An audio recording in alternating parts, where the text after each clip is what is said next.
Outlook के बारे में पहला पॉइंट हम लोग समझ लेते हैं। आउटलुक है क्या? ये एप्लीकेशन है। तो कह सकते हैं हम outlook is an application of MS office. जैसे MS ऑफिस के बाकी एप्लीकेशन के बारे में हमने पढ़ा है, तो बाकी एप्लीकेशन में हमने क्या पढ़ा था? MS वर्ड पढ़ा है, एक्सेल पढ़ा है, पावर पॉइंट पढ़ा है।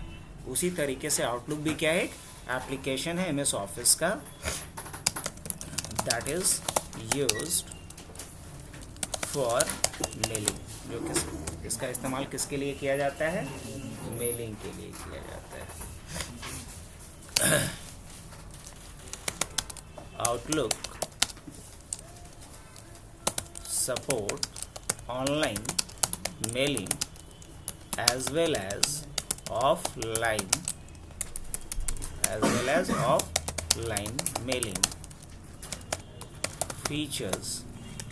ये ऑनलाइन के साथ साथ ऑफलाइन मेलिंग फीचर्स को भी सपोर्ट करता है।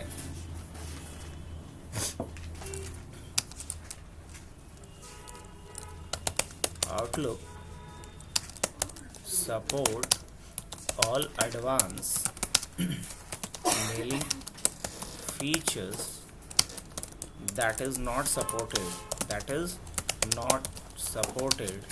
by OVA.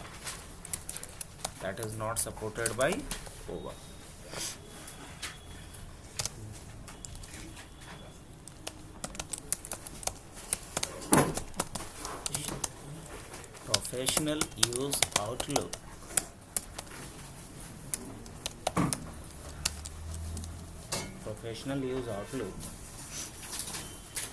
for mailing inside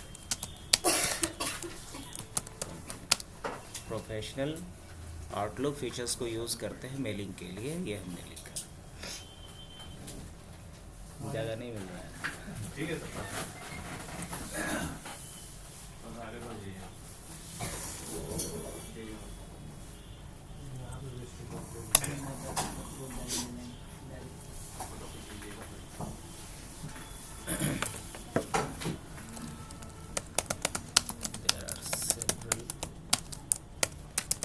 terms used for mailing like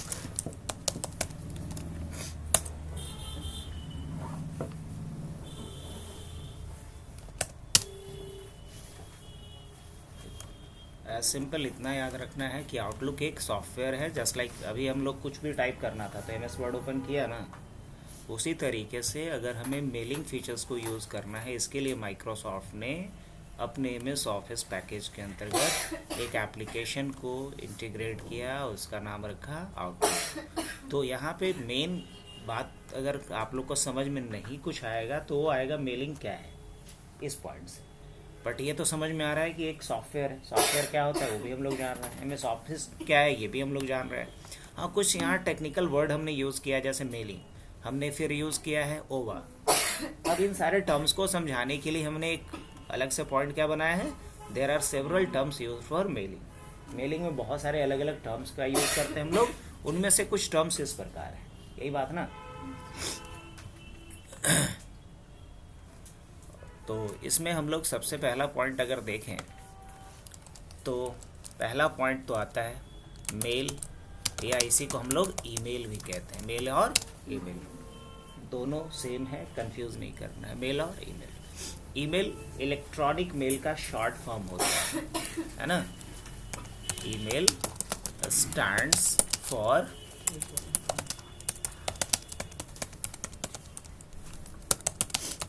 electronic mail, that is nothing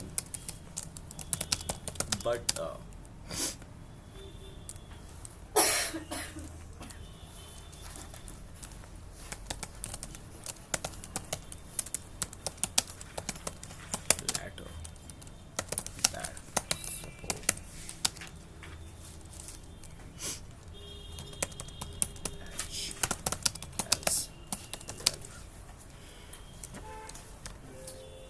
तो बेसिकली जैसे कि हम लोग नॉर्मली पहले के टाइम पे चिट्ठी भेजा करते थे, अब उसी चिट्ठी को हम लोग यहाँ क्या बोलेंगे, ईमेल बोलते हैं, इलेक्ट्रॉनिक मेल बोलते हैं। चिट्ठी के साथ भी हम लोग कुछ अटैच करके भेज सकते थे पहले, तो यहाँ भी हम लोग ईमेल के साथ कुछ क्या कर सकते हैं, अटैच करके भेज सकते हैं। और जब भी आज के डेट में ऑफिशियल कन्वर्सेशन की बात आती है तो हम कह सकते हैं now days email is main source of official conversation.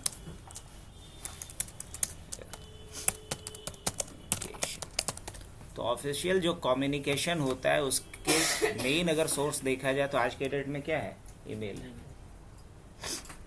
आपको ऑफिशियली अगर कोई नोटिफिकेशन भी देना हो तो किसके ज़रिए आपके पास नोटिफिकेशन पहुंचता है, ईमेल के ज़रिए पहुंचता है।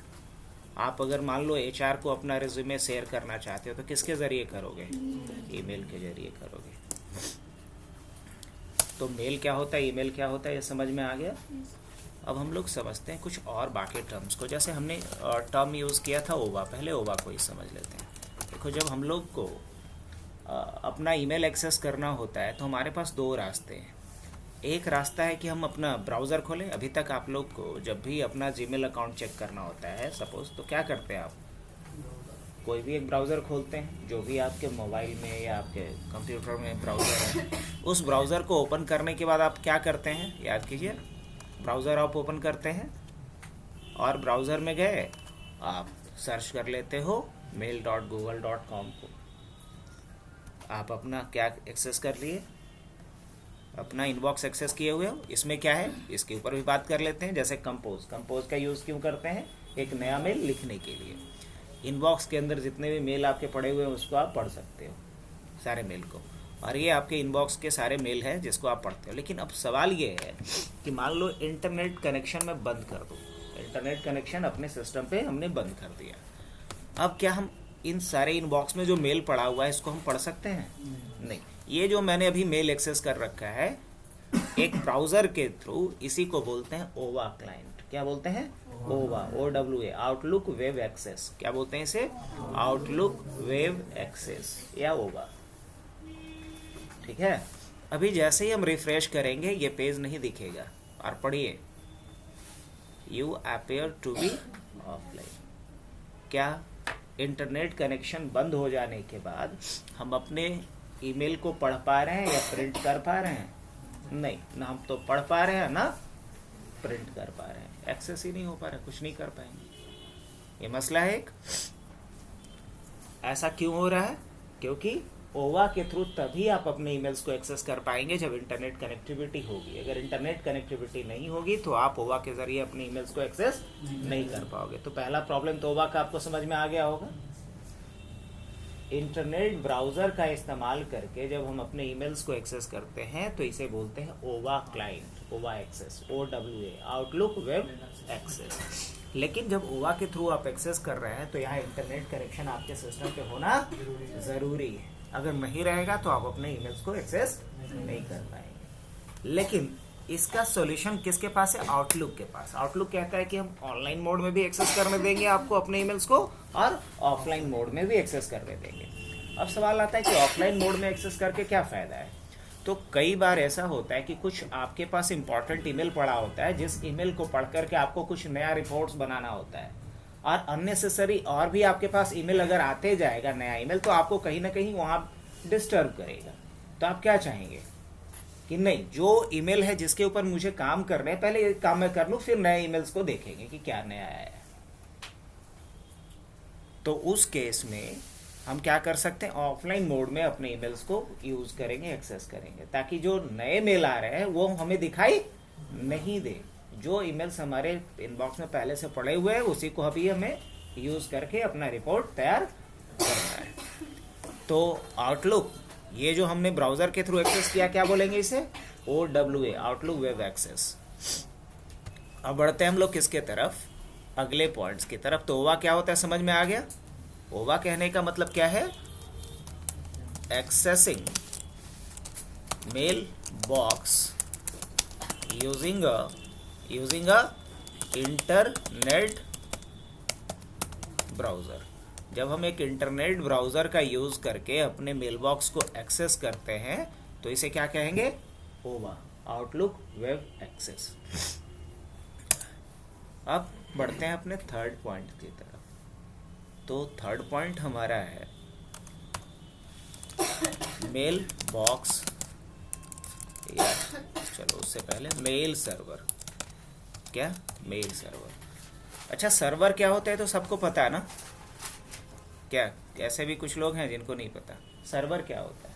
सुनने में कई दफ़ा आया होगा आप लोगों को। सर्वर बोला जाता है एक ऐसे पावरफुल सिस्टम को जो कि दूसरे किसी सिस्टम को कोई सर्विस प्रोवाइड करता हो, सर्व करता हो। सर्वर बोला जाता है एक ऐसे पावरफुल कंप्यूटर को जो दूसरे कंप्यूटर को कोई सर्विस या कोई फैसिलिटी, कोई फीचर्स प्रोवाइड करता हो। और क्लाइंट उसे बोलते हैं जो सर्वर से किसी सर्विस को एवेल करता हो। एवेल मतलब प्राप्त करता हो, हासिल करता हो, वो क्लाइंट है। तो सर्वर और क्लाइंट में बेसिक डिफरेंस पता? जैसे अगर आप लोग अभी अपने पेरेंट्स पे पूरी तरीके से डिपेंडेंट हैं तो आपके पेरेंट्स आपके लिए क्या हुए और आप क्या हुए? क्लाइंट हुए। तो सर्वर और क्लाइंट, जैसे मान लीजिए कि मुझे सर्विस चाहिए नीतीश जी से। नीतीश जी हैं, अक्षय जी हैं, ये लोग एक कंपनी चलाते हैं और इनसे मुझे सर्विस चाहिए। किस तरह का सर्विस चाहिए? तो हमारे ऑफिस में जितना भी कंप्यूटर है कुछ भी खराब होगा इन्हीं लोग को आकर ठीक करना है। तो ये हमें सर्विस दे रहे हैं, हम इनसे सर्विस ले रहे हैं, तो हम इनके लिए क्या हुए? ये हमारे लिए क्या हुए? सर्वर। तो सर्वर वो जो सर्व कर रहा हो, क्लाइंट वो जो एवेल कर रहा हो, इस्तेमाल कर रहा हो। अब सवाल ये आता है कि मेल सर्वर क्या होता है? सर्वर तो समझ में आ गया। अब एक पॉइंट और क्लियर कर ले, कुछ लोग को बहुत कन्फ्यूज़न होता है, स्पेशली फॉर नीतीश जी। तो सर्वर दो तरीके से बनता है। पहली बात कि एक तो सर्वर जो कंप्यूटर आता है वो हार्डवेयर लेवल पे भी अलग होता है। हार्डवेयर लेवल पे अलग होने का मतलब उसका कुछ रूपरेखा अलग होता होगा। इस तरह का जो हम लोग कंप्यूटर यहाँ यूज़ करते हैं उससे थोड़ा अलग होता दिखता होगा। बोलेंगे हाँ बिल्कुल। उसमें जो प्रोसेसर लगा होता है, उसमें जो रैम लगा होता है, उसमें जो मदरबोर्ड लगा होता है, वो सब अलग होता है जो हमारे नॉर्मल कंप्यूटर में लगा होता है उसके मुकाबले। ये बात समझ में आ रही है मैं क्या कह रहा हूँ? हमारे कंप्यूटर में जो हम लोग अपने डे टू डे लाइफ में यूज़ करते हैं नॉर्मल पर्पस से, उसमें जो कंप्यूटर के अंदर क्या कुछ लगा होगा? प्रोसेसिंग यूनिट्स में mainly RAM, processor, motherboard, SMPS, ये सारे कंपोनेंट्स। तो ये जो हमारे नॉर्मल पीसी में जो लगा होता है और जो सर्वर मशीन होता है, दोनों के हार्डवेयर थोड़े अलग होते हैं। सर्वर क्या होगा? वो थोड़ा रोबस्ट होगा, थोड़ा पावरफुल होगा, क्योंकि सर्वर बनाया जाता है 365 डेज काम करने के लिए, 24/365। लेकिन ये सब जो मशीन बना है वो है कि 4-6 घंटे 10 घंटे यूज़ किए फिर बंद कर दिए। लेकिन सर्वर ऐसा थोड़ी होता है। ऐसा थोड़ी है कि आपका गूगल पे का सर्वर अभी 12 बज रहा रात में तो पे नहीं होगा उसके थ्रू, या यूट्यूब अभी नहीं चलेगा, ऐसा नहीं ना होता है। अभी इंस्टा नहीं चलेगा, क्यों? क्योंकि आज 3 बज गया है, ऐसा तो नहीं। तो सर्वर को डिज़ाइन ऐसा किया गया है कि वो 24 घंटे 365 दिन काम कर सके। इसलिए उसका हार्डवेयर भी थोड़ा इन सारे हार्डवेयर के मुकाबले ज़्यादा पावरफुल बनाया जाता है, रोबस्ट बनाया जाता है। पहला तो वो चीज़ हो गया।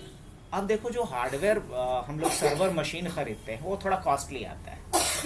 अब वो मीडियम या लार्ज ऑर्गेनाइजेशन में लोग अफोर्ड कर सकते हैं, नॉर्मल लोग जहाँ 4-6-10 कंप्यूटर है वो लोग अफोर्ड नहीं करेंगे। अब मान लो 2.5-3 लाख का सर्वर क्यों लेंगे? 2.5-3 लाख में 4-5 को बढ़िया चमकता धमकता लैपटॉप हो जाएगा। तो अब जैसे कि यहाँ सर्वर है पड़ा हुआ, यहाँ भी कोई नहीं पूछता है 3-3 सर्वर है, क्योंकि उस पर काम करना भी थोड़ा मुश्किल होता है, थोड़ा जटिल है एज कम्पेयर टू जो हम लोग नॉर्मल कंप्यूटर यूज़ करते हैं। तो पहली बात कि सर्वर हार्डवेयर लेवल पे भी अलग होता है, ठीक है। अब रही बात कि जुगाड़ क्या है, कि नॉर्मल मशीन हो चाहे एक्चुअल में सर्वर मशीन आप खरीदें, अगर उसको सर्वर के जैसा यूज़ करना है तो ऑपरेटिंग सिस्टम भी सर्वर वाला डालना पड़ेगा। ऑपरेटिंग सिस्टम भी सर्वर वाला डालना होगा। इसका मतलब कि ऑपरेटिंग सिस्टम भी 2 तरह का आता होगा। एक क्लाइंट के लिए और एक सर्वर के लिए। बोलेंगे यस, क्लाइंट के लिए अलग ऑपरेटिंग सिस्टम आता है, सर्वर के लिए अलग ऑपरेटिंग सिस्टम आता है। जैसे कि ये हमारे लैपटॉप पे जो अभी ऑपरेटिंग सिस्टम डला है, क्या ये सर्वर ऑपरेटिंग सिस्टम है? नहीं, ये क्लाइंट ऑपरेटिंग सिस्टम है। अगर विंडोज 10 है या विंडोज 11 है या विंडोज 8 है या विंडोज 7 है तो इसे क्या कहेंगे हम? Client operating system. और चेक करने के लिए कमांड क्या डालते हैं हम लोग? रन पे जाकर के विनवर लिखेंगे, ये बताएगा कि कौन सा ऑपरेटिंग सिस्टम हमारे कंप्यूटर पे डला हुआ है। तो हमारे कंप्यूटर पे क्या डला हुआ है? विंडोज 10 ऑपरेटिंग सिस्टम डला हुआ है ना। और विंडोज 10 को हम क्या बोलते हैं? Client operating system. ये सर्वर नहीं है। मतलब कि अगर ये किसी दूसरे को कोई फैसिलिटी देना चाहे तो फैसिलिटी नहीं दे सकता, या दे भी सकता है तो बहुत लिमिटेड, कुछ ही फीचर्स को दे सकता है, बहुत कुछ या सारा कुछ नहीं दे सकता है। लेकिन कुछ ऑपरेटिंग सिस्टम को बनाया ही गया है सर्वर के लिए। जैसे कि सर्वर अगर होता तो यहाँ पे होता सर्वर 2008 लिखा हुआ था, सर्वर 2003 ऐसा लिखा होता, सर्वर 2012, सर्वर 2019, सर्वर 2021, सर्वर 2023 ऐसा लिख करके आता वहाँ पे। लेकिन अगर सर्वर नहीं आ रहा है तो इसको हम क्या बोलेंगे? ये क्लाइंट ही मशीन है। हाँ, वो बात भले ही है कि कुछ नहीं है तो इसी को हम सर्वर कह रहे हैं, लेकिन ये सर्वर नहीं है, ना तो हार्डवेयर लेवल पे है ना तो सॉफ्टवेयर लेवल। हाँ, हार्डवेयर लेवल पे सर्वर नहीं है, चलेगा। अब चलेगा कब तक? जैसे कि मान लीजिए कि हमारे ऑफिस में 5-10 गो मशीन है, अब 5-10 गो को इसको सर्विस देना है तो ठीक है, कोई दिक्कत नहीं। अब जैसे घर में आपकी मम्मी है, 8-10 लोगों के लिए रोटी बनाना होगा, बना देगी, कोई दिक्कत नहीं। लेकिन 800 लोगों के लिए बनाना होगा तो अलग से महाराज जी को बिठाना पड़ेगा ना। मतलब स्केल काम वही है, लेकिन उसका स्केल क्या हो गया? बहुत बड़ा हो गया। तो जब स्केल बड़ा हो गया तो उसके लिए हमें पूरा इंतजाम भी क्या करना पड़ेगा? बड़ा करना पड़ेगा। तो जो हार्डवेयर डिवाइस, इसलिए सर्वर के लिए हार्डवेयर डिवाइस इसलिए अलग बनाया जाता है क्योंकि मान के चला जाता है कि एक सर्वर पे कम से कम हजारों क्लाइंट्स का लोड होगा। तो 1000 क्लाइंट्स के रिक्वेस्ट को एक बार में रिस्पॉन्ड करने के लिए हार्डवेयर क्या होना चाहिए? हाँ, थोड़ा स्ट्रांग होना चाहिए। समझ में आ रही बात? लेकिन अगर किसी ऑफिस में मान लीजिए कि 5-10 गो कंप्यूटर है तो 5-10 के लिए लोग 2.5-3 लाख का सर्वर क्यों बिठाने जाएगा? तो उससे बढ़िया है कि एक पावरफुल नॉर्मल मशीन ही ले लेगा और उसी नॉर्मल मशीन पे सर्वर ओएस डाल देगा। अब जब सर्वर ओएस डाल दिए तो ये बिहेव करेगा just like a server system. और सर्वर सिस्टम ही कैपेबल होता है किसी भी डिवाइस को कोई भी सर्विस देने में। मिसाल के तौर पे अगर हम बोला जाए कि जैसे ही ये मशीन हो, इसी मशीन पे कोई सॉफ्टवेयर इंस्टॉल करें और वही सॉफ्टवेयर हर जगह से इस्तेमाल हो, क्योंकि सॉफ्टवेयर भी थोड़े महंगे आते हैं। मान लो कि हम सैप या टैली ही पढ़ने वाले हैं, टैली का अगर हम लेंगे गोल्ड वर्जन तो उसका लगभग 60-65 हज़ार रुपया खर्च करना पड़ता है। तो एक मशीन के लिए अगर हम 60,000 रुपया खर्च कर रहे हैं और हमारे ऑफिस में मान लीजिए कि 5 गो मशीन है जिसपे कि टैली का इस्तेमाल होना है, तो 60x5 करना पड़ जाएगा। लेकिन अगर हम इस पर सर्वर ओएस डाल दिए, हमारा नॉर्मल ही मशीन है लेकिन इस पर अगर सर्वर ओएस डाल दिया और उसके बाद टैली अगर इस पर इंस्टॉल कर दिए तो स्मूथली, बिना कोई हडल्स का, बिना कोई प्रॉब्लम क्रिएट किए हुए बाकी के जो 4 कंप्यूटर है या 5 कंप्यूटर है उससे भी टैली का इस्तेमाल हो सकता है। और इसके बाद अगर यहाँ से जो भी फाइल वगैरह बनेगा वो सारा फाइल कहाँ स्टोर होगा? वो सारा स्टोर होगा सर्वर के ऊपर। तो लोग थोड़ा सा आगे आ जाओ।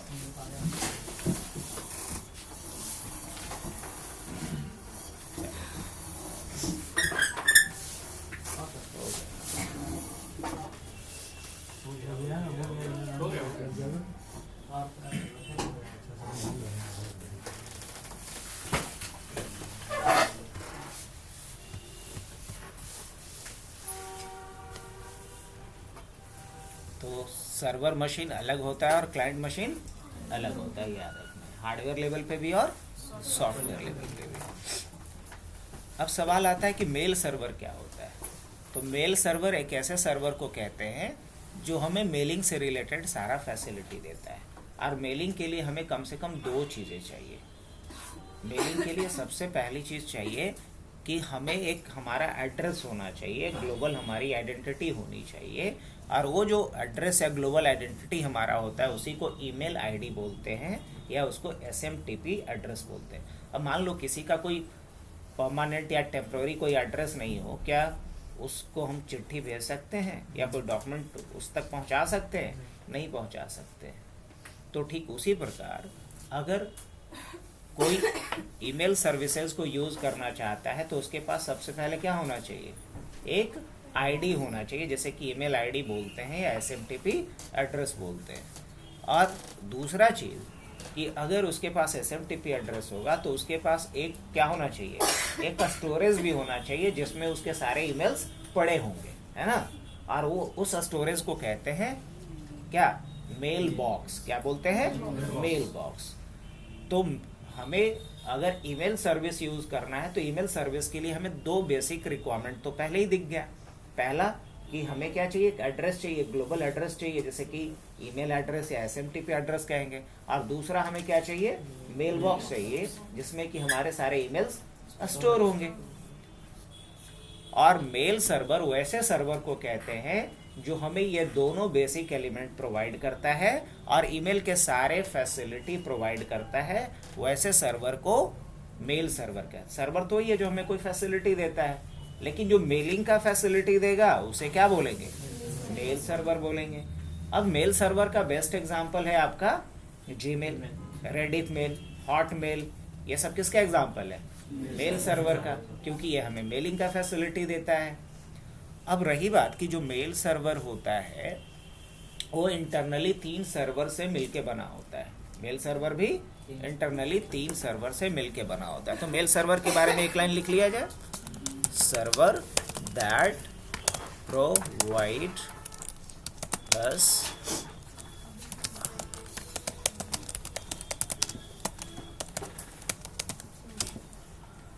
server that provide us a complete mailing solution is called mail server। like mail server का अगर एग्जांपल देखा जाए तो जीमेल क्या है? Mail server. हॉटमेल क्या है? मेल सर्वर है। रेडिट मेल, याहू, ये सब किसके एग्जांपल हैं? अब रही बात कि जो मेल सर्वर होता है वो इंटरनली 3 सर्वर से मिलके बना होता है। Mail server consist of 3 different servers like. अब ये 3 सर्वर कौन कौन सा होता है मेल सर्वर के अंदर? तो देखो अभी हमने बात किया, या समझ लो एकदम आसान भाषा में कि मेलिंग के लिए सबसे पहले हमें क्या चाहिए? एसएमटीपी एड्रेस चाहिए। दूसरा क्या चाहिए? मेल बॉक्स चाहिए। तीसरा क्या चाहिए? तीसरा ये चाहिए कि मेल सर्वर पे अगर कोई लॉगिन करने जाए तो उसका वेरिफिकेशन होना चाहिए कि ये इसी का मेल बॉक्स है या किसी दूसरे के मेल बॉक्स को ट्राई कर रहा है यूज़ करने का, ताकि जो ऑथराइज यूज़र है वही अपने मेल बॉक्स को यूज़ कर सके। ऐसा नहीं कि मेल बॉक्स रवि का है, इस्तेमाल हम कर रहे हैं, ऐसा तो नहीं होना चाहिए। तो पहली चीज़ कि हमें एक एसएमटीपी एड्रेस चाहिए, दूसरी चीज़ कि हमें एक मेल बॉक्स चाहिए, तीसरी चीज़ कि हमारा ऑथेंटिकेशन होना चाहिए, और चौथी चीज़ ये कि जब हम मेल कोई सेंड करें तो हमारे इनबॉक्स से वो मेल उस रेसिपिएंट्स के मेल बॉक्स तक जाना चाहिए जिसे कि हम मेल सेंड करना चाहते हैं। तो 4 हमें बेसिक फैसिलिटी चाहिए, 4 बेसिक फीचर्स चाहिए मेलिंग का कंप्लीट सॉल्यूशन के लिए। तो ये 4 फैसिलिटी मुझे 3 सर्वर मिलकर के देते हैं। इसमें पहला जो सर्वर है और मेन सर्वर है वो है मेल बॉक्स सर्वर। क्या बोलते हैं? Mail box server. Mail box server बोला जाता है वैसे सर्वर को जो हमारे लिए एक एसएमटीपी एड्रेस देता है और हमारे मेल बॉक्स को जनरेट करता है। Server that provide us SMTP address, और एसएमटीपी एड्रेस को ही क्या बोलते हैं? ईमेल एड्रेस भी बोलते हैं, कंफ्यूज नहीं करना है। Email address, server that provide us SMTP address as well as a mail box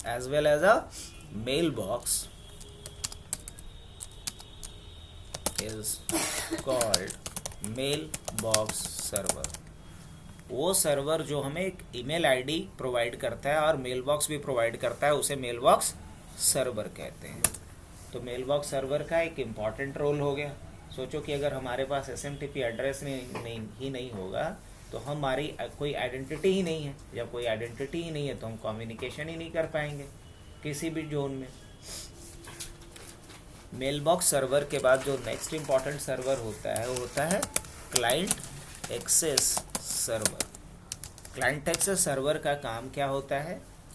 authentication का। क्लाइंट एक्सेस सर्वर का क्या काम होता है? ऑथेंटिकेशन का। Server that is responsible for user authentication as well as to provide interface to the user का authentication करवाना और यूज़र को उसके मेल बॉक्स तक पहुंचाना, यह जिम्मेदारी किसकी है?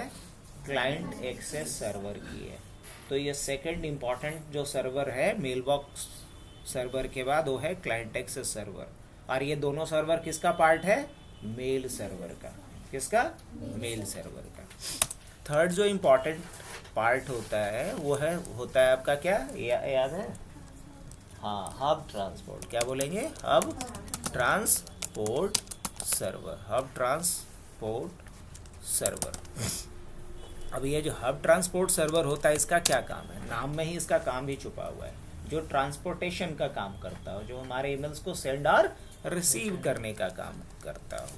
Server that is responsible for sending end receiving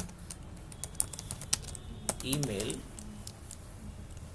जो ईमेल को सेंड और रिसीव करने का काम करता है उसे क्या कहेंगे? Hub transport server. अब एक और इम्पॉर्टेंट बात मैं आपको बता दूं अभी, कि कुछ तो मेल सर्वर जो हैं वो पब्लिक मेल सर्वर हैं, जिसपे कि कोई भी अपना आईडी क्रिएट करके ईमेल सर्विसेज को यूज कर सकता है। जैसे जीमेल सबसे कॉमन है। नहीं, आज के डेट में अगर कोई स्मार्टफोन चला रहा है, चाहे वो भैंस चराते हुए भी, उसके फ़ोन पे भी जीमेल अकाउंट तो लॉगिन होगा ही होगा। इतना मान के चलें, चाहे वो किसी से बनवाया ही हो, लेकिन जीमेल का फीचर वो भी तो यूज़ कर रहा है। हाँ, लेकिन कंपनीज़ में जितने भी कॉरपोरेट की बात करें तो वहाँ जीमेल पर्सनल यूज़ के लिए लोग करते हैं, लेकिन प्रोफेशनली वो लोग अपना प्राइवेट मेल सर्वर को यूज़ करते हैं। किसको? अपना एक प्राइवेट मेल सर्वर उनका होता है, मतलब खुद का मेल सर्वर। अब मान लो कि हबनेट एक कंपनी है, हबनेट एजुकेशन प्राइवेट लिमिटेड। तो हम चाहते ही हैं कि हबनेट के जितने भी एम्प्लॉई हैं या जो स्टूडेंट हैं, उनका पर्सनल ईमेल अकाउंट कहीं भी बना हो, कोई कंसर्न नहीं है, लेकिन उनका जो कंपनी का ईमेल अकाउंट है वो रहना चाहिए hubnettech.net के ऊपर। कहाँ? hubnettech.net। जैसे कि मान लीजिए कि गुलशन नाम का एक एम्प्लॉई है, तो गुलशन का ईमेल आईडी क्या होना चाहिए? gulshan@hubnettech.net होना चाहिए, ना कि गुलशन का अकाउंट जीमेल पे होना चाहिए। तो इसके लिए मुझे हबनेट के लिए एक प्राइवेट मेल सर्वर बनाना पड़ेगा। अब प्राइवेट मेल सर्वर बनाने के लिए एक बहुत ही पॉपुलर एप्लीकेशन है जिसका नाम है एक्सचेंज। क्या नाम है? माइक्रोसॉफ्ट को तो सब कोई जानते ही होंगे आप। माइक्रोसॉफ्ट कंपनी ने एक ईमेल के लिए एक सॉफ्टवेयर बनाया और उस सॉफ्टवेयर का नाम क्या रखा? एक्सचेंज। तो एक्सचेंज सॉफ्टवेयर का यूज करके हम खुद का एक प्राइवेट मेल सर्वर भी बना सकते हैं, है ना। लेकिन एक्सचेंज जब हम यूज करेंगे तो उसके लिए हमको पैसे देने पड़ेंगे। किसको? माइक्रोसॉफ्ट को। ये फ्री नहीं होता है, ये पेड होता है। अब अगर फ्री के तरफ जाना है तो एक ऑप्शन और है। फ्री के तरफ जाना है तो हम लोग एक्सचेंज के जगह क्या यूज कर सकते हैं? लाइनेक्स ऑपरेटिंग सिस्टम का नाम आप लोगों ने सुना होगा। तो सर्वर साइड पे भी दो चॉइस होता है हमारे लिए, एक विंडोज और एक लाइनेक्स। या तो विंडोज का सर्वर यूज करें हम, या लाइनेक्स का सर्वर यूज करें। जब हम लाइनेक्स का सर्वर यूज करते हैं तो इसके लिए लाइनेक्स के अंदर एक सर्विस दिया गया है ईमेल के लिए ही, जिसको कहते हैं पोस्ट फिक्स। क्या कहते हैं? Post fix. खैर इतना लोड नहीं लेना अभी, बट नाम याद रख पाओगे तो अच्छी बात है। तो कहने का मतलब ये हुआ कि मेल सर्वर में भी देखा जाए तो एक पब्लिक मेल सर्वर है जिसपे कोई भी अपना अकाउंट बना सकता है, उससे कोई दिक्कत नहीं। और एक है प्राइवेट मेल सर्वर, वो कंपनीज के अंदर यूज किया जाता है पर्सनल यूज के लिए। अब जैसे हबनेट का अगर मेल सर्वर है तो उस पर कोई भी आकर के अपना अकाउंट नहीं बना सकता, लेकिन जीमेल के ऊपर कोई भी अपना अकाउंट बना सकता है। तो जीमेल क्या हो गया? Public mail server. लेकिन हबनेट टेक.नेट जो है वो क्या है? Private mail server. उसके ऊपर सिर्फ जो हबनेट के एम्प्लॉई होंगे या हबनेट के जो स्टूडेंट होंगे उन्हीं का अकाउंट क्रिएट हो पाए। तो होपफुली ये बातें समझ में आ गई होंगी आपको। मेल सर्वर क्या होता है? मेल सर्वर कितने सर्वर से मिलके बना हुआ है? 3। तीनों का अलग अलग काम भी है नहीं? तो जब हम लोग कोई अकाउंट बनाते हैं तो हमें एक मेल बॉक्स असाइन होता है और एक SMTP एड्रेस असाइन होता है। ये काम कौन सा सर्वर करता है हमारे लिए? Mail box server. जब हम लॉगिन करने जाते हैं, जैसे कि मान लो मैं यहाँ आया और हमसे यूज़र आईडी पासवर्ड मांगा, तो वहाँ कौन सा सर्वर काम करता है? Client access. और जब हम मेल कंपोज करते हैं और जैसे ही सेंड पे क्लिक करते हैं, जैसे हमने एक मेल कंपोज किया और यहाँ जैसे ही सेंड पे क्लिक करेंगे तो हमारे इस मेल को उस रेसिपिएंट्स के इनबॉक्स तक पहुँचाने के लिए जो सर्वर है वो कौन सा है? Hub transport. तो इतना बात समझ में तो आ गया होगा आप लोग को। कोई दिक्कत किसी को नहीं? अगर यहाँ ध्यान रहा होगा तब तो बिल्कुल बात समझ में आया होगा। अब बढ़ते हैं नेक्स्ट पॉइंट की तरफ। मतलब ये कि हमने समझा कि ओवा क्या होता है, हमने समझा ईमेल क्या होता है, हमने समझा मेल सर्वर क्या होता है। अब नेक्स्ट पॉइंट आता है, हाँ डी होगा। मेन पॉइंट महीने चल रहे हैं। सी मेल सर्वर हो गया तो डी आगे बढ़ेंगे हम लोग। हाँ, अब नेक्स्ट क्या है? Mailing protocol. क्या है? Mailing protocol. अब प्रोटोकॉल क्या होता है ये तो सबको पता है। अब तो न्यूज़ वाला भी हर बार ये दिखाता है, मोदी जी ये प्रोटोकॉल तोड़ करके ये काम किए। प्रोटोकॉल का मतलब क्या होता है? Set of rules. Set of rules को क्या कहते हैं? प्रोटोकॉल। और मेलिंग प्रोटोकॉल का मतलब ईमेल के लिए, मेलिंग के लिए जो सेट ऑफ रूल्स बनाए गए हैं उन्हीं को क्या कहेंगे? मेलिंग प्रोटोकॉल कहेंगे। मेलिंग के लिए जो सेट ऑफ रूल्स बनाए गए उसी को मेलिंग प्रोटोकॉल कहेंगे। तो प्रोटोकॉल क्या होता है ये तो सबको पता ना? तो चलो मैं लिख ही देता हूँ। Set of rules that is used for mailing is called mailing protocol. अब रही बात, there are 3 main protocol used for mailing.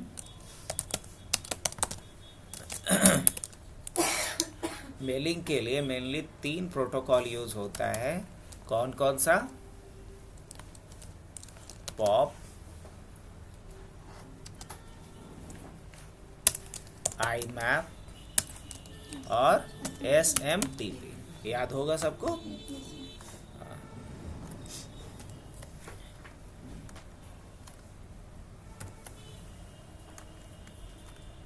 और किसी भी जॉब के लिए अगर आप जाओगे ना तो इतना याद रखना, आउटलुक के बारे में ज़रूर पूछेंगे आप लोगों से। आउटलुक कॉन्फ़िगरेशन आता है, क्योंकि कंपनी में जो भी मेलिंग का काम सबसे ज़्यादा होता है। अब मेलिंग का काम जब भी होगा तो उसके लिए वो लोग आउटलुक को ही प्रेफर करते हैं।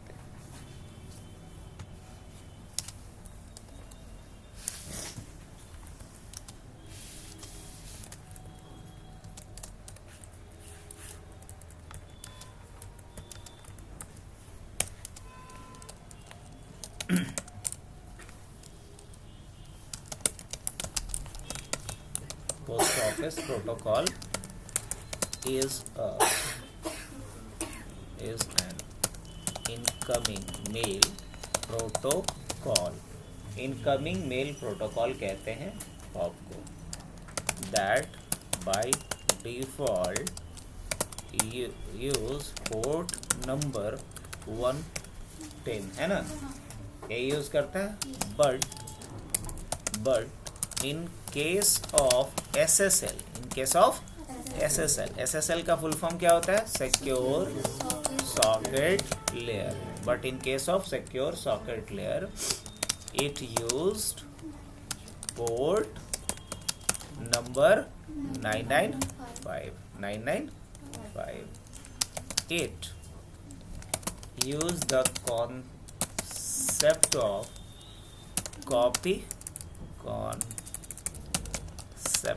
copy paste and there. चलो अब आगे बढ़ते हैं. इसमें it is folder, so not support public folder.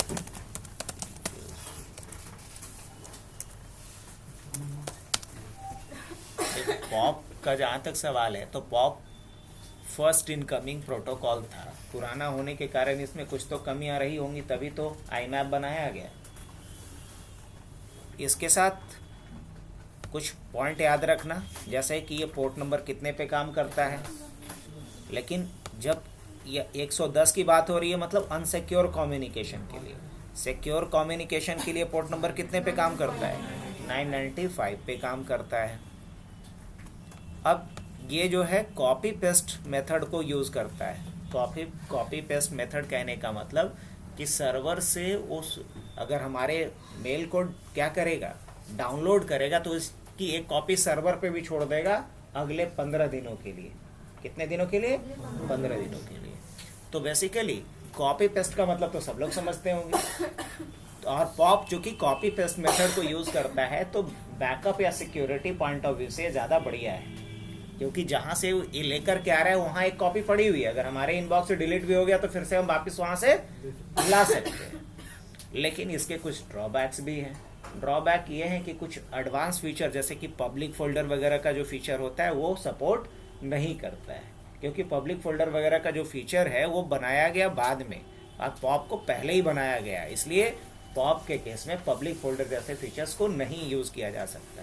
अब आपको पब्लिक फोल्डर नहीं समझ में आ रहा है तो एक लाइन में समझ लीजिए कि एक कंपनी के अंदर अगर कुछ ऐसे कंटेंट होते हैं जिसे कि हम चाहते हैं हर किसी को दिखाई दे, तो हम पर्सनली किसी के ईमेल पे उसको नहीं सेंड करेंगे. तो एक स्पेशल लोकेशन होता है, एक स्पेशल फोल्डर होता है जिसके ऊपर एक ईमेल एड्रेस असाइन रहता है. और उस फोल्डर के ऊपर अगर हम किसी को मेल भेजते हैं या कोई भी कंटेंट वहां पोस्ट करते हैं, पब्लिक फोल्डर को मेल भी नहीं किया जा सकता, बल्कि उसके ऊपर हम पोस्ट भी कर सकते हैं. तो अगर हम मेल करें या पोस्ट करें, दोनों ही केस में जब कोई भी लॉगिन करेगा तो उसको वो पोस्ट दिखाई देगा. समझ में आ रही बात? जिसे भी उसके ऊपर परमिशन है, जैसे आप अगर मान लो फेसबुक पे ही कुछ पोस्ट करते हो, तो जो आपके लिस्ट में है, कॉन्टैक्ट में, उनको दिखाई देता है कि नहीं देता है? तो ये कमाल किसका है? पब्लिक फोल्डर का. अब पब्लिक फोल्डर का फीचर किसके केस में नहीं है? पॉप के केस में नहीं है. लेकिन हाँ, IMAP के केस में ये चीजें हैं. तो हम लोग बढ़ते हैं लेटेस्ट पॉइंट की तरफ, और वो क्या है? IMAP.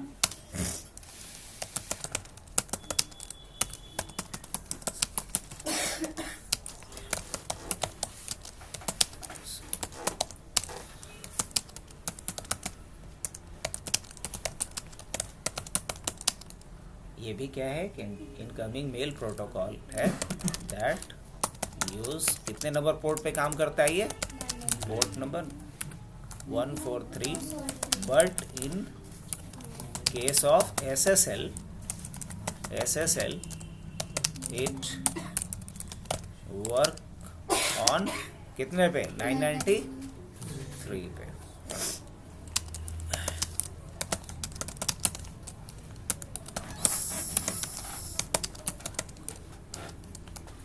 ये किस कॉन्सेप्ट को यूज करता है? कट पेस्ट को. बट इट सपोर्ट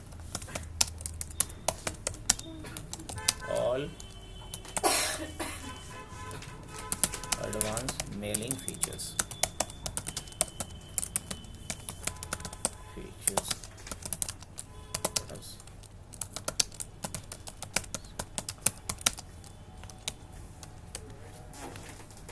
पॉप जिन एडवांस मेलिंग फीचर्स को नहीं सपोर्ट करता है, IMAP उसे भी सपोर्ट करता है।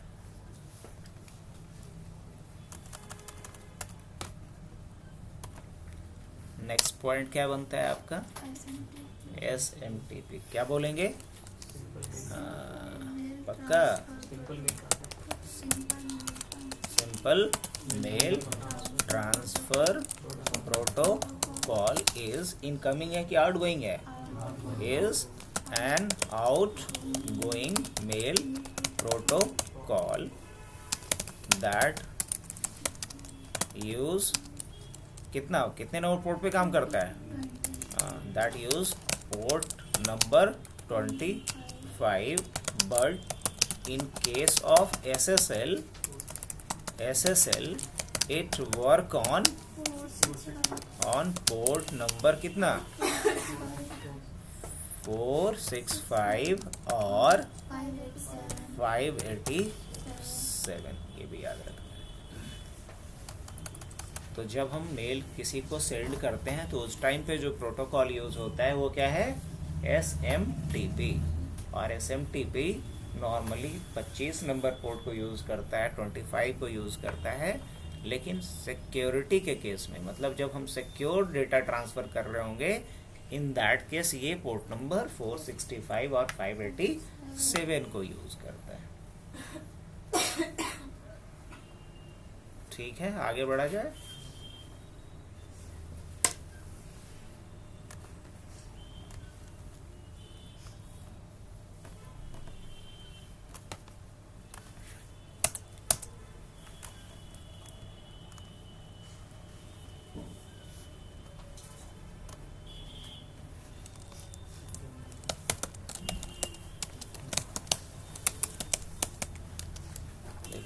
लोगों को सबसे पहले क्या करना होगा, जब भी हमें कोई सर्विस यूज़ करना होता है तो हम अपना एक प्रोफाइल क्रिएट करते हैं।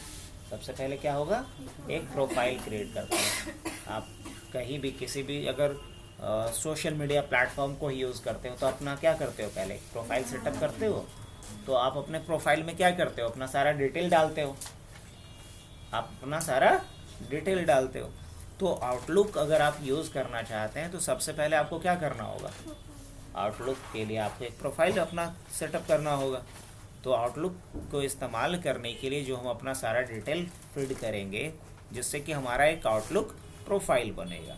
अब आउटलुक प्रोफाइल दो में से कोई एक हो सकता है, या तो पॉप या तो IMAP। क्योंकि मेल को रिसीव करने के लिए आपके पास दो चॉइस है, या तो आप पॉप यूज़ कीजिए या तो IMAP यूज़ कीजिए। तो आउटलुक प्रोफाइल आपका क्या है? Collection of settings that allow to use the mailing through Outlook application। Outlook application के थ्रू मेलिंग के फीचर्स को अलाउ करने के लिए मुझे कुछ कलेक्शन ऑफ सेटिंग्स करने पड़ते हैं, और उन्हीं कलेक्शन ऑफ सेटिंग्स को क्या बोलते हैं? आउटलुक प्रोफाइल बोलते हैं। अब मेरे पास दो चॉइस है ना? There are two types of Outlook profile can be created to use Outlook for mailing. अगर आउटलुक आप मेलिंग के लिए यूज़ करना चाहते हैं तो आपके पास दो चॉइस है, या तो आप क्या बनाओगे? पॉप प्रोफाइल बनाओ, या तो क्या बनाओगे? IMAP प्रोफाइल बनाओ। दो चॉइस है आपके पास, पॉप या IMAP। अब हम लोग देखते हैं सबसे पहले कि कैसे पॉप प्रोफाइल बनेगा और कैसे IMAP प्रोफाइल बनेगा। नहीं, ठीक है। तो कोई एक जीमेल अकाउंट ले लो, जैसे मेरे पास एक जीमेल अकाउंट है पड़ा हुआ। यहाँ हम इसके सेटिंग्स में जाएंगे। पहले लॉगिन कर देना, स्टेप नंबर 1। स्टेप नंबर 2 में आपको कहाँ जाना है? सेटिंग्स में जाना है। और सेटिंग में जाकर के आपको कहाँ जाना है, सी ऑल सेटिंग्स पे, और इसमें आपको कहाँ जाना है, forwarding and pop oblique I map, इस वाले पे, इस ऑप्शन पे क्लिक कीजिएगा। और इस ऑप्शन के बाद आप देख लीजिए, जैसे मेरे में ऑलरेडी है किया हुआ, आप लोग में नहीं किया हुआ रहेगा तो पॉप इज इनेबल्ड जो ग्रीन कलर में दिख रहा है वो नहीं दिख रहा होगा, मेरे में दिख रहा है। अगर नहीं दिख रहा होगा तो आपको बस इसको चेक कर देना है, enable pop for male that arrive from now, है ना। और उसी तरीके से यहाँ भी आपको इनेबल आई मैप कर देना है। ये दोनों को चेक करके नीचे जाइएगा और नीचे जाके क्या करना है आपको, सेव चेंजेस पे क्लिक कर देना है। इतना कर देंगे आप। उसके बाद आपको यहाँ पे आना होगा अकाउंट पे, गूगल अकाउंट पे, यहाँ जाएंगे और यहाँ आकर के हमें मैनेज योर गूगल अकाउंट पे क्लिक करना है, मैनेज योर गूगल अकाउंट। इसमें हमें आना है पर्सनल इन्फॉर्मेशन पे, कहाँ आना है, पर्सनल इन्फॉर्मेशन पे। और पर्सनल इन्फॉर्मेशन में सबसे पहली चीज़ ये देख लेनी है कि नाम में स्पेस है कि नहीं, तो जैसा है वैसा ही डालना पड़ेगा प्रोफाइल क्रिएशन के टाइम पे। तो यहाँ हबनेट के बाद स्पेस है, उसके बाद है 2025, यही याद रख लेना है। ईमेल आईडी जो है वो भी याद रख लेना है। इतना करने के बाद हम डायरेक्ट आ जाते हैं सिक्योरिटी पे। अब सिक्योरिटी में आकर के देख लेना है कि इसमें 2 स्टेप वेरिफिकेशन ऑन होना चाहिए। मुझे लगता है इतना तो सब लोग यहाँ पे स्मार्ट है, सब लोग इंस्टा फेसबुक यूज़ करता होगा, उसमें भी 2 स्टेप वेरिफिकेशन होता है। इवन कि और भी कुछ लोग यहाँ ऐसे लोग हैं जो शेयर ट्रेडिंग वगैरह करते होंगे, उसमें भी 2 स्टेप वेरिफिकेशन देता है ग्रुप वगैरह, तो आप लोग हर जगह पे करते ही होंगे। तो 2 स्टेप वेरिफिकेशन कहने का मतलब एडिशनल सिक्योरिटी, जिसमें कि आईडी पासवर्ड के अलावा ओटीपी भी आपके रजिस्टर्ड नंबर पे आएगा। जब ओटीपी डालेंगे तब फाइनल आपको इंटरफेस मिलेगा। तो 2 स्टेप वेरिफिकेशन मेरे पे भी लगा हुआ है, आप भी लगा लीजिएगा। इतना करने के बाद आपको एक पासवर्ड जनरेट करना पड़ेगा जिसको बोलते हैं ऐप पासवर्ड। अब मुझे ढूंढने में बहुत टाइम लगेगा, समय बिल्कुल नहीं है, तो क्या किया जाए, हम यहाँ पे ऐप पासवर्ड ऐसा सर्च करते हैं, देखते हैं कुछ देता है या नहीं, दिया क्या, तो यहाँ पे ऐप पासवर्ड करके दे रहा है, तो हम इस पर क्लिक कर लेंगे और एक ऐप पासवर्ड जनरेट करेंगे। अब जब आप ऐप पासवर्ड जनरेट करने जा रहे हो तो आपसे पासवर्ड पहले मांग रहा है। अब ये क्यों मांग रहा है समझ सकते हो आप लोग। अब ऐसा तो कोई भी 2 स्टेप वेरिफिकेशन करेगा और अपना मोबाइल नंबर डाल देगा, तो इससे सिक्योरिटी ब्रीच होगी। तो होना क्या चाहिए कि पहले आप एक लेजिटिमेट यूज़र हो या नहीं, ऑथराइज हो या नहीं इस काम को करने के लिए, तो इसके लिए पासवर्ड डालना होगा।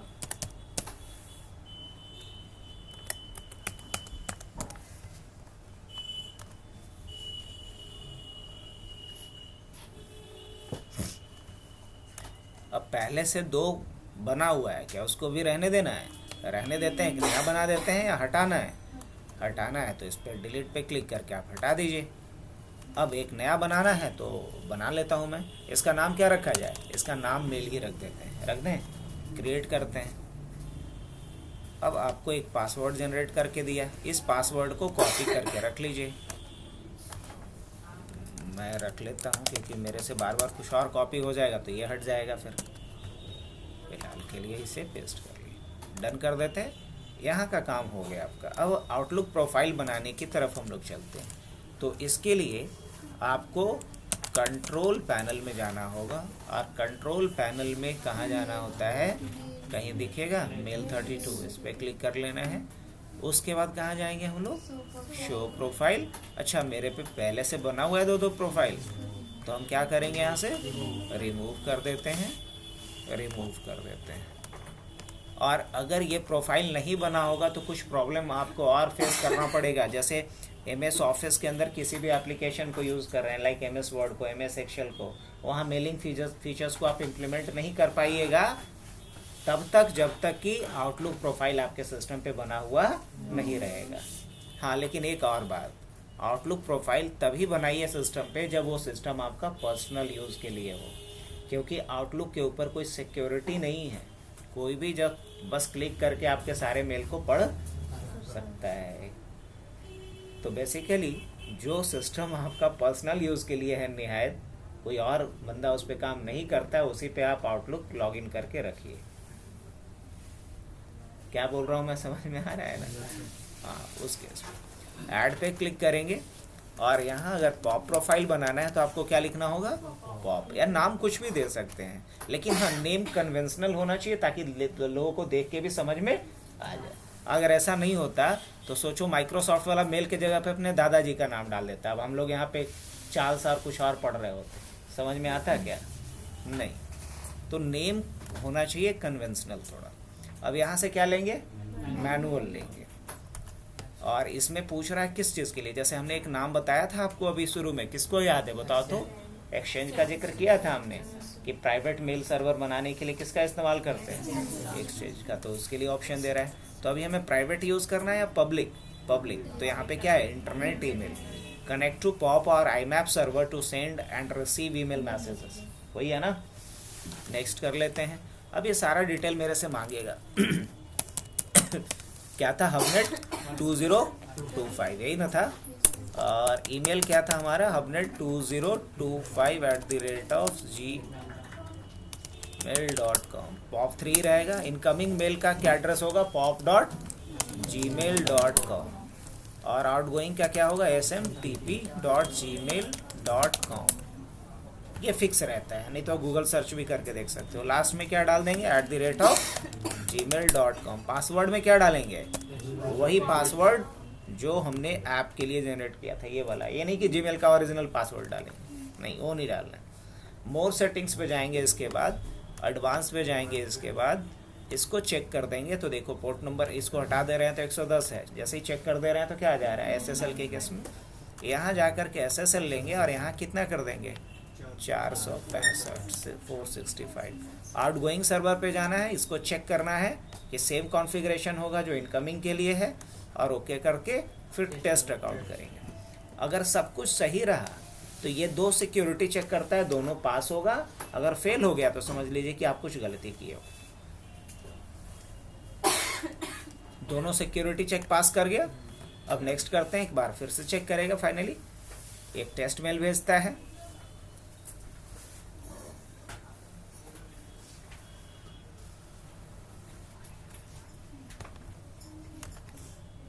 फिनिश।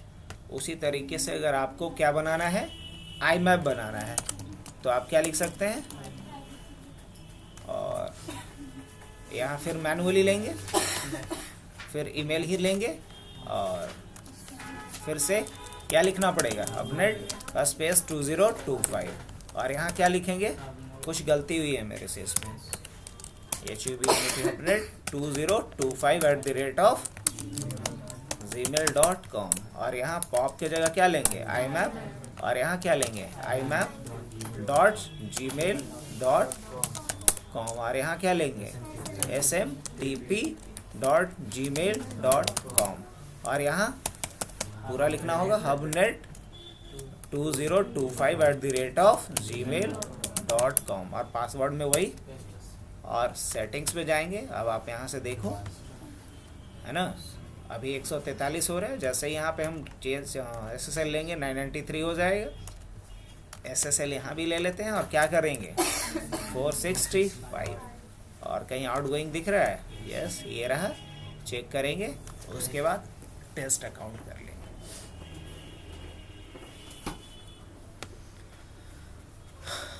दोनों सिक्योरिटी चेक पास कर गया।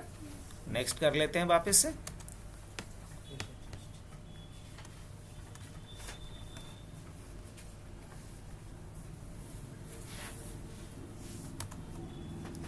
फिनिश। अब हमारे पास 2 प्रोफाइल है। अब ये ऑलवेज अगर किसी पर्टिकुलर प्रोफाइल को प्रेफरेंस देना है तो आप यहाँ चेक कर दीजिए, नहीं तो आप चाहते हैं हर बार हमसे पूछे तो ये चेक करके रख दीजिए और अप्लाई कर दीजिए, ओके कीजिए। अब आउटलुक यूज़ करने के लिए आपके सिस्टम पे आउटलुक इंस्टॉल होना चाहिए। मेरे पे आउटलुक है, तो हम जैसे ही इस पर क्लिक करेंगे तो हमें प्रॉम्प्ट करके पूछेगा कि बताओ कौन सा प्रोफाइल यूज़ करना है आपको, ये वाला या ये वाला। तो मान लो मुझे पॉप यूज़ करना है सपोज, तो हम सेलेक्ट किए और ओके कर दिए। अभी मैंने पॉप प्रोफाइल यूज़ किया है। अब एक बात बताओ कि इंटरनेट कनेक्शन नहीं रहेगा तो क्या हम अपने मेल को पढ़ पाएंगे? हाँ बिल्कुल पढ़ पाएंगे। हम इंटरनेट कनेक्शन बंद करने जा रहे हैं अभी, और ये देखो अभी मेल सारा क्या हो रहा होगा, डाउनलोड भी हो रहा होगा। सेंड एंड रिसीव पे जाकर के आप क्लिक करोगे तो इससे पता चलेगा कि कितना % हमारा कंप्लीट हुआ है डाउनलोडिंग का प्रोसेस। अब एक बार अगर डाउनलोडिंग कंप्लीट हो गया, हम क्या कर दिए हैं, अभी इंटरनेट अपने मशीन पे बंद कर दिए हैं। इतना सबको पता, आइकन देख के भी समझ में आ रहा होगा। तो इंटरनेट मेरे पे है भी नहीं, इसको मान लो कि मैं बंद भी कर लेता हूँ। नेक्स्ट टाइम अगर मैंने क्या ओपन किया, आउटलुक ओपन कर लिया, फिर भी हमें जो हमारे इनबॉक्स में मेल पड़ा होगा वो सब कुछ हम पढ़ सकते हैं, प्रिंट कर सकते हैं। लेकिन क्या ओवा के थ्रू ये पॉसिबल था? नहीं पॉसिबल था। लेकिन आउटलुक के थ्रू पॉसिबल है कि हम ऑफलाइन मोड में भी काम कर सकते हैं। ऑफलाइन मोड नहीं, नहीं भाई, ऑफलाइन मोड होता है शांति से काम करने के लिए, ताकि कोई भी नए मेल हमें परेशान ना करे, है ना। ये तो वही बात हो गया कि कोई चाहता है कि हमको शांति की प्राप्ति हो, और शांति के लिए वो 4 गो 3 गो स्मार्टफोन भी रखे हुए हैं, 2-4 गो बाकी दोस्त यार भी है, तो शांति कैसा? ये तो वही बात हो गया कि कोई गए हैं भाई शांति की प्राप्ति के लिए, अब कैमरा हर एंगल से उनको शूट कर रहा है। तो शांति नहीं हो, दिखावा की शांति। हम लोग ऑफलाइन मोड में इसलिए काम करने के लिए जाते हैं ताकि जो नए ईमेल्स हैं या नए क्लाइंट्स हैं वो हमें परेशान ना करें। हम अपना जो हमारा पेंडिंग जॉब रोल है उसको हम निपटा सकें। इसलिए ऑफलाइन मोड में सिर्फ आपके पास जो पहले से मेल पड़ा हुआ है उसको आप पढ़ सकते हैं, यानी कि आप किसी को मेल भेज सकते हैं। लॉजिक ही नहीं बनता है यार, कंप्यूटर में कोई जादू नहीं होता है, हर चीज़ के लिए लॉजिक है। जब सर्वर से कनेक्ट होइएगा तब ना आपका मेल वो डिलीवर करेगा। ऑफलाइन में है मतलब आप सर्वर से डिस्कनेक्ट हैं। और इसमें तो पीएसटी का बैकअप लेना हुआ तो वही तो मेल्स का बैकअप लेना हुआ, पीएसटी का बैकअप लेने में मतलब मेल का बैकअप लेना हुआ। बैकअप तो लेने का तरीका, हाँ, मेल का बैकअप लेना है। पहले ऑनलाइन मोड में आ जाइए ताकि सारा मेल रिसीव हो जाए।